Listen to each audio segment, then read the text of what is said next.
Hi everyone, Letty here. Today I'm going to share another using an entire 6x6 paper pad video. I'm going to be using EcoPark's Warm and Cozy, and I do end up doing 4 projects from this one paper pad. So one of my crafty goals for this year is to use up at least 2 6x6 paper pads per month, and this is the second one that I'm showing this month. This is the Warm and Cozy by EcoPark. I recently received a duplicate 6x6 pad from my EcoPark warehouse mystery box, so I figured it would be a perfect pad to use up this month.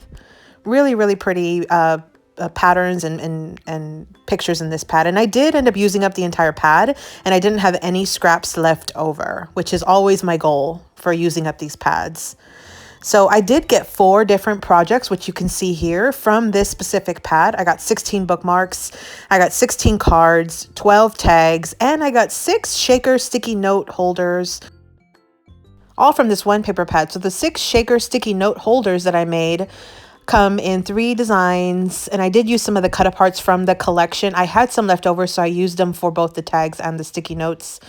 The sticky notes I got from Dollar Tree. They come 5 to a pack. I thought they turned out okay. I thought they turned out cute, and it was a good use of that little cut apart.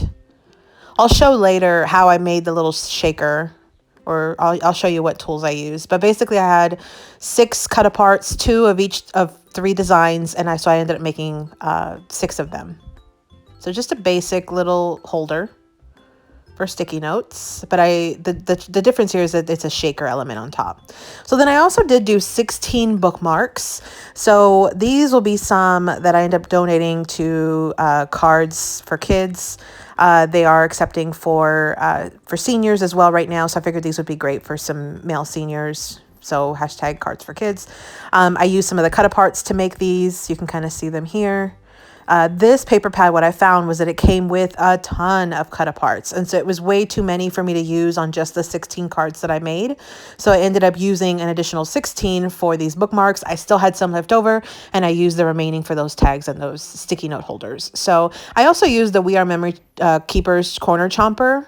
I love that tool. And I also used up 3 rolls of ribbon. These were brand new rolls, and I ended up using them all up to make the little tails on the bookmarks.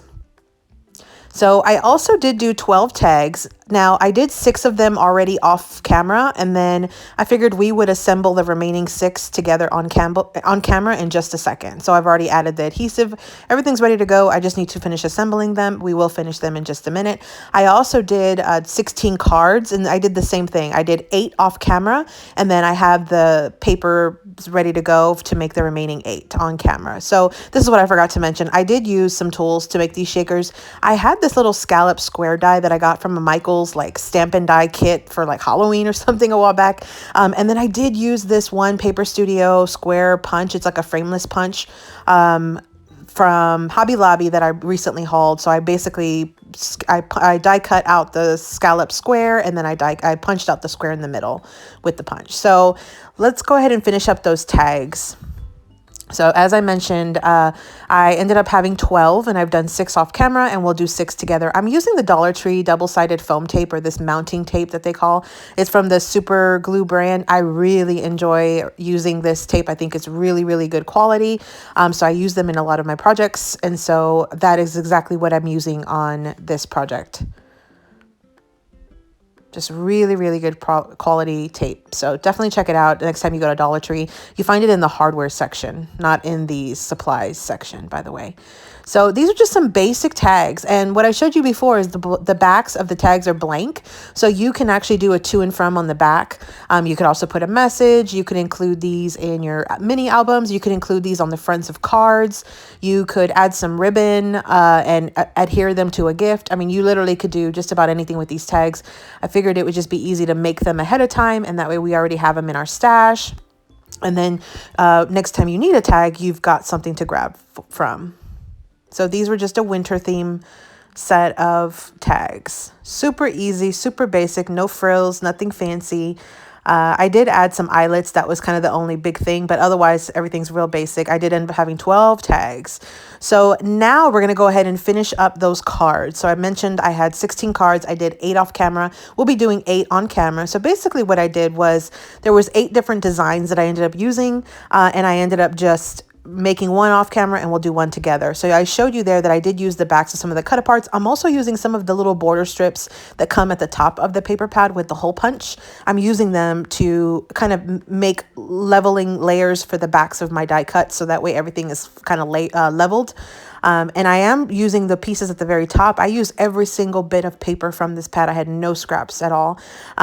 So you can see here that one tip I'm going to show you is that you can actually cover up those holes by putting one of the cut aparts right on top of it. You could also put stickers or embellishments. Really basic, really easy, but it's a great way to use up and really stretch that paper as much as you can. Because you don't have to throw that little piece away just because it has a hole. You actually just can cover it up. So there's another set of cards. We're on to the third set now. This, I think, was my favorite card. I really like that one. I think because it just uses up a good amount of scraps and uses them in a little different way. Those are, again, the little branding strips or whatever at the top of the paper pad with the holes. And you can see here, one tip is to kind of put those two holes on this very close together so they can easily be covered by a cut apart. If you were to flip it, it would be a little harder to cover up the holes if they're in like different sections. And so you always want to try to put the holes together so that way you can cover them very, very easily. So I'm just finishing up this last bit. So here was the third set of cards. Again, I think this one was my favorite. And I am keeping these cards pretty flat. You can see I didn't really add a ton of embellishment because they're going to be donated. They're going to be going to the Cards for Kids and specifically to seniors. I didn't know. I tried not to use any like glue, any glitter glue, or I didn't want to put on like sequins, something that could fall off and get lost, or could fall into something that it doesn't need to be. I wanted to make them as flat and not embellish as much, but still make them cute. And so this is what I kind of turned up with. So, and these winter cards are great because unlike Christmas, you have like one stop, one shot to send them out. The winter cards can be sent for, for a couple months. So as long as it's cold, and some places are colder than others, so it works. You see here, I'm continuously using some of those scraps to layer on in the backs of those little cut aparts, just like that. So this was actually my second favorite card, I think. I really like that plaid, that blue and green plaid background of that paper. It just really, really speaks like woodsy and manly, and I just really, really like it. So again, I put my holes very close together from the scraps so that way I could cover it with the cut apart. So just like that, we made two cards really, really quick and easy, mostly using the scraps. So this is very similar. The only difference is the cut apart was a little smaller. It was a square instead of a rectangle. So for what I'm doing here is I'm aligning the holes so that way the cut apart will easily cover those holes, but I'm putting it to where the cut apart will fit right on the inside of the two scraps. Just like that. Quick and easy. And here's my last card. Very similar. The only difference is I did the cut apart on the opposite side. So I did it on the right-hand side instead of the left-hand side. That was really the only other difference.